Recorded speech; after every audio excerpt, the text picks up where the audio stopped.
जय हिंद साथियों, 10 क्लास में आपका स्वागत है एक बार फिर से। इस वीडियो में मैं क्लास 6 के लिए प्रथम चैप्टर, जो क्लास 6 का प्रथम चैप्टर प्रार्थना है, वो लेकर के आया हूँ। आप देख सकते हैं कि हमारा जो प्रथम चैप्टर है उसका नाम है प्रार्थना। तो आज हम इस चैप्टर को देखेंगे, है ना।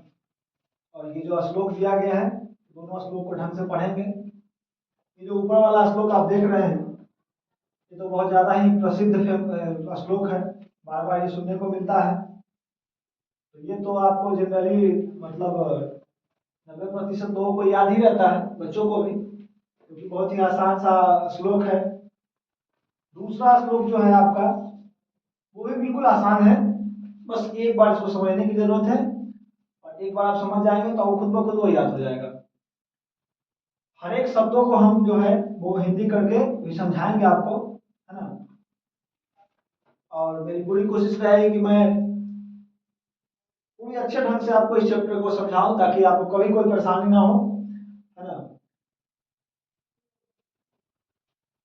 अगर आप इसको अच्छे से समझ लेते हैं तो फिर आपको इसका प्रश्न बनाने में आसानी होगी। आप देख सकते हैं, आप क्लास 6 का ये बुक है। इसका ये जो आपका श्लोक दिया हुआ है, जो ये शब्द संस्कृत के दिए गए हैं, इसका अर्थ जो है वो पीछे वाले पेज पे लिखा हुआ है, आप देख सकते हैं। आप जो है इसको याद करके इसका खुद भी हिंदी कर सकते हैं। बाकी मैं इसको पहले हिंदी समझाता हूँ, फिर आप हमें बताएंगे कि आपको मेरा समझाया हुआ कैसा लगा। कमेंट करके जो भी करके आप बता सकते हैं मुझे। तो हम लोग सबसे पहले पहला श्लोक देखते हैं। पहला श्लोक है, त्वमेव माता च पिता त्वमेव, त्वमेव बंधु च सखा त्वमेव, त्वमेव विद्या द्रविणं त्वमेव, त्वमेव शर्मं मम देव देव। ये आपका पहला श्लोक था।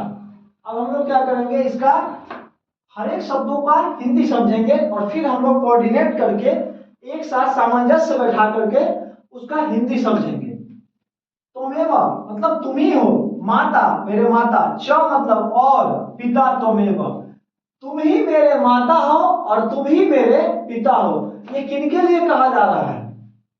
ये ईश्वर के लिए कहा जा रहा है, ये परमात्मा के लिए कहा जा रहा है, ये भगवान के लिए कहा जा रहा है कि हे परमपिता परमेश्वर, तुम ही मेरे माता हो, च मतलब और, तुम ही मेरे पिता हो, त्वमेव बंधु च सखा त्वमेव तुम ही मेरे बंधु हो। बंधु मतलब मित्रगण हो, सखा हो, बंधु मतलब भाई हो, सखा मतलब मित्रगण हो, मतलब तुम ही मेरे भाई हो, तुम ही मेरे मित्र हो। त्वमेव विद्या तुम ही मेरे विद्या हो, द्रविणम त्वमेव, द्रविणम मतलब होता है धन, द्रविणम मतलब होता है धन। आप देख सकते हैं, मैं लिख दिया हूं यहाँ पे, द्रविणम मतलब धन। तो तुम ही मेरे विद्या हो, तुम ही मेरे धन हो, है ना।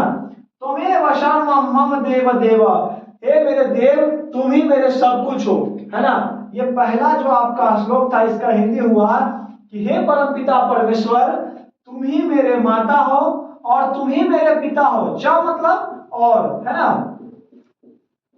तो हे परमपिता परमेश्वर, तुम ही मेरे माता हो और तुम ही मेरे पिता हो। त्वमेव बंधु तुम ही मेरे भाई हो, च सखा त्वमेव तुम ही मेरे मित्र हो, त्वमेव विद्या तुम ही मेरे विद्या हो, द्रविणं त्वमेव तुम ही मेरा धन हो, तुम ही मेरा संपत्ति हो। क्योंकि जिसको परमात्मा मिल जाता है उसको बाकी कोई संपत्ति की आवश्यकता नहीं पड़ती है। त्वमेव शर्मं मम देव देव, हे मेरे देव, हे मेरे परमात्मा, तुम ही मेरे सब कुछ हो। तो इस तरह से आपका पहला श्लोक जो है वो कंप्लीट हो चुका है। अब हम लोग चलते हैं दूसरे श्लोक की तरफ। दूसरा श्लोक है, नमो नागेंद्राय हिमालय, नमो विशालाय च सागराय, नदी गणेभ्य सुख साधनेभ्य देशाय तस्मै मम भारताय, है ना। ये आपका दूसरा श्लोक है। अब हम लोग इसका हिंदी समझते हैं, समझने की कोशिश करते हैं। नमो नागेंद्राय हिमालय, नागेंद्र मतलब होता है पर्वतराज, और पर्वतराज किसे कहा जाता है? हिमालय को। क्योंकि हम लोग जानते हैं कि भारत के उत्तरी भाग में जो हिमालय है वो एक तरह से बहुत ही ज्यादा हमारे लिए सुरक्षा कवच का काम करता है। सुरक्षा कवच का काम कैसे करता है समझते हैं हम लोग। जो उत्तर भारत में हिमालय के बाद चीन का क्षेत्र पड़ता है, पाकिस्तान का क्षेत्र पड़ता है, कुछ अफगानिस्तान का क्षेत्र पड़ता है, तो उनसे जो दुश्मन हमारे वहां से एंट्री कर सकते हैं हमारे देश में, उनसे हमारी रक्षा करता है। ये हो गया मानव के लिए, लोगों के लिए। अब प्रकृति से हमारी रक्षा कैसे करता है, तो आप चीजों को समझिए। उत्तर भारत में जो हमारा हिमालय है उसके जस्ट पीछे साइबेरियाई हवा चलती है चीन में, क्योंकि आप जानते हैं कि चीन में काफी ठंड पड़ती है। तो चीन में और रसिया से जो आने वाली ठंडी हवाएं हैं, उन ठंडी हवाओं को वो रोकता है। अगर हिमालय नहीं हो तो वो इतनी ठंडी हवा, इतनी ठंडी आती है, इतनी मतलब माइनस में टेम्परेचर होता है उसका, कि एक दिन में हम लोग उस हवा से जम जाएंगे। इतना ही समझ लीजिए, हमारा बॉडी जो है उस तरह के हवा को बर्दाश्त करने के लिए नहीं बना हुआ है। तो इन चीजों से हमारा कौन रक्षा करता है? हिमालय रक्षा करता है। इसलिए मैं उन्हें नमस्कार करता हूँ। नमो नागेंद्राय हिमालय, मैं पर्वतराज हिमालय को नमस्कार करता हूँ। नमो विशाल विशालाय च सागराय, जो सागर है, विशाल सागर है। आप जानते हैं कि इस धरती पे 71% जो है वो सिर्फ पानी ही है। तो जो विशाल सागर है उसको भी मैं नमस्कार करता हूँ। नदी के नभ्य सुख साधनेभ्य, जो भी सुख, हमारे सुख का जो साधन आपने उपलब्ध कराया है, कौन उपलब्ध कराया? प्रकृति ने, परमात्मा ने। नदियों को मैं नमस्कार करता हूँ, उस सुख साधन को मैं नमस्कार करता हूँ। देशाय तस्मै मम भारताय, जो मेरे भारत के लिए आपने दिया है उसको मैं नमस्कार करता हूँ, उसे मैं प्रणाम करता हूँ। ये दूसरा जो श्लोक था आपका, इसका हिंदी ये हुआ। अब आपके मन में एक प्रश्न आया होगा कि इस हिमालय को, इस विशाल सागर को, इस नदी को, इस सुख साधन को हम नमस्कार क्यों कर रहे हैं? तो चूंकि आप जानते हैं कि सनातन धर्म में हम लोग हर उस चीज की पूजा करते हैं जिससे हमें कुछ ना कुछ मिलता है। जैसे आप जानते हैं कि बताया जाता है कि पीपल के पेड़ में आप जल दें। पीपल में हम जल क्यों देते हैं? आध्यात्मिक कारण तो अलग बात है, लेकिन मैं आपको वैज्ञानिक कारण बताता हूं कि पीपल और नीम का जो पेड़ होता है वो हमें सबसे ज्यादा ऑक्सीजन देता है, तो इसलिए हम उसकी पूजा करते हैं। हम आग की पूजा करते हैं, ओम अग्नि देवताय नमः।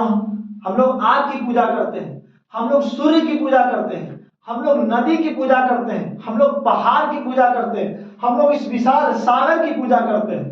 तो सनातन धर्म में यह सिखाया गया कि हर वो चीज जिससे हम जुड़े हैं, जो हमारी जिंदगी, हमारा जो दिनचर्या प्रदान करता है, हमारी लाइफ को वो प्रोटेक्ट करता है, उसे नमस्कार करना चाहिए, उसे पूजना चाहिए। क्योंकि अगर हिमालय नहीं हो तो हम नहीं रह पाएंगे। आप समझिएगा, मैं समझाया हूं कि साइबेरियाई हवाएं आएंगी, उनको हम बर्दाश्त नहीं कर पाएंगे।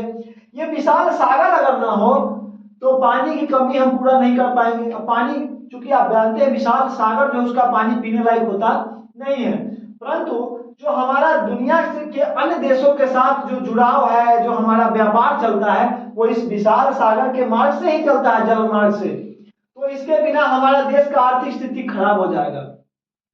नदी का नभ्य मतलब नदियों का समूह। अब यदि नदी जो है, नदी हमारे देश में कम हो जाए, पानी सूख जाए, तो हमारे जो पीने का पानी है वो कहाँ से आएगा? सिंचाई का पानी, पीने का पानी, जो भी पानी है वो कहाँ से आएगा? तो उस नदी के कारण आ रहा है। नदी में जो है वो मत्स्य पालन होती है, मछली पालन होता है, बहुत सारे क्रियाएं होती है। नदी से भी जो जलमार्ग का काम लिया जाता है, जो बड़ी बड़ी नदियां हैं उनसे। तो और सुख साधन, वो सारे सुख संपत्ति साधन जो हमें सुख पहुंचाते हुए सारे साधन को हम नमस्कार करते हैं। ऐसा हमें सनातन धर्म में सिखाया गया है। तो इस तरह से वर्ग 6 का प्रथम पाठ जो था प्रार्थना, वो मैंने आपको समझाने की प्रयास किया है। आप हमें कमेंट करके बताएंगे कि आपको मेरा क्लास कैसा लगा। और ये 10 मिनट का जो वीडियो है, या 5 मिनट या 15 मिनट का जो भी वीडियो आप देख रहे हैं, वो सिर्फ 15 मिनट का आपको YouTube पे दिखता है। बाकी उसके पीछे हमारे 2-2.5 घंटे का मेहनत होता है। मेरी पूरी टीम इसके पीछे मेहनत करती है। तो मैं आशा करता हूँ कि जैसे पुराने पहले वाले वीडियो पे आप लोग प्यार दे रहे हैं, उसी तरह से इस वीडियो पे भी देंगे, और लाइक करेंगे, कमेंट करेंगे और शेयर करेंगे।